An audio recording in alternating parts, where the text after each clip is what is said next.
ঝুরঝুরে বাসন্তী পোলাও কিভাবে বানাবো সেই রেসিপি নিয়েই আজ চলে এসেছি। প্রথমে একটি পাত্রে গোবিন্দভোগ চাল নিয়ে তা ভালোভাবে জলে ধুয়ে 30 মিনিটের জন্য ভিজিয়ে রাখলাম। 30 মিনিট পর চাল থেকে জল ছড়িয়ে নিয়ে একটি থালার মধ্যে চালগুলো ভালোভাবে ছড়িয়ে দিতে হবে। এরপর তার মধ্যে দিয়ে দিতে হবে আদা, জিরে, লঙ্কার একটি পেস্ট। তারপর হলুদ, লবণ, ঘি দিয়ে চালটিকে ভালোভাবে ম্যারিনেট করে তার সাথে গরম মশলার গুঁড়ো অ্যাড করে দিয়ে কিছুক্ষণের জন্য রেখে দিতে হবে।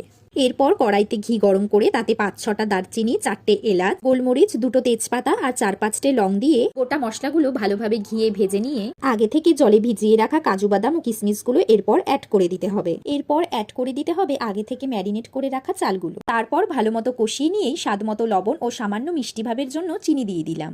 এখানে একটি কথা বলে রাখি, বাসন্তী পোলাও বানাতে গেলে কিন্তু অবশ্যই জলের পরিমাণ সঠিক দিতে হবে। আমি যেহেতু 250 গ্রাম চাল নিয়েছি তাই 2 গ্লাস জল দিলাম। এরপর 5 মিনিট ঢাকা দিয়ে আরো 1 গ্লাস জল দিয়ে দিলাম। চালগুলো ভালোভাবে ফুটে গেলেই তৈরি ঝুরঝুরে বাসন্তী পোলাও। জলের পরিমাণ সঠিক থাকার কারণেই এত সুন্দর করে ঝুরঝুরে হয়েছে। ভিডিওটি ভালো লাগলে লাইক, কমেন্ট, শেয়ার করুন। আর অবশ্যই নতুন নতুন রেসিপি দেখার জন্য আমার চ্যানেল সাবস্ক্রাইব করতে ভুলবেন না।